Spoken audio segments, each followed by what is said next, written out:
Ising mit aron inga moy katlira Rang lam ingin imit kaprenga moy ming moy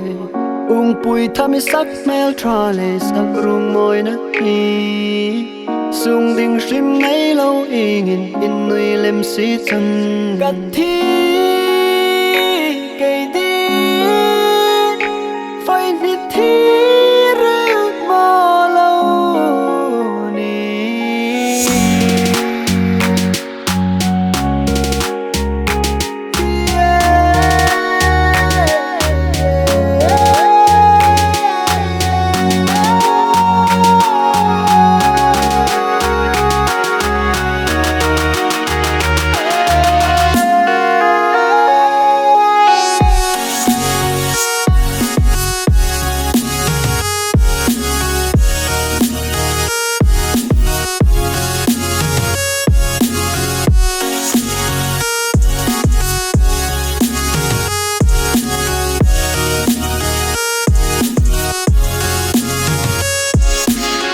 Sóc lệ par môi dư thu lệ là năn nín gió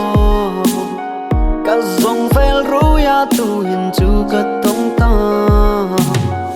Môi nó lẽ tê khi đình chân nếp ba mai nghe Thái coi gì tril mang hình sự phi dâu xe nghìn nô Cả tí nắng châu Khi cần ấy bao bao chú lâu và ni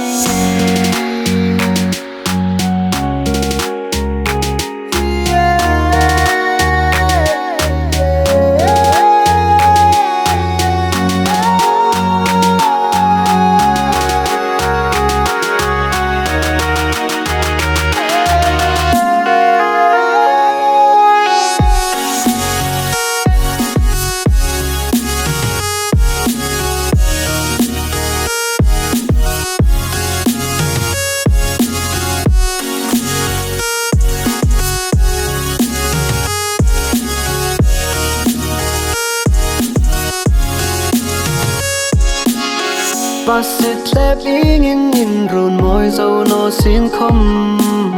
Asu nga cheng hak no sung ril la hao sak emel Lung ril red thấy sum hao ngak nu ne kin kat lang che In za kai na hi lo suk chin pe kelan no Kat di nang châu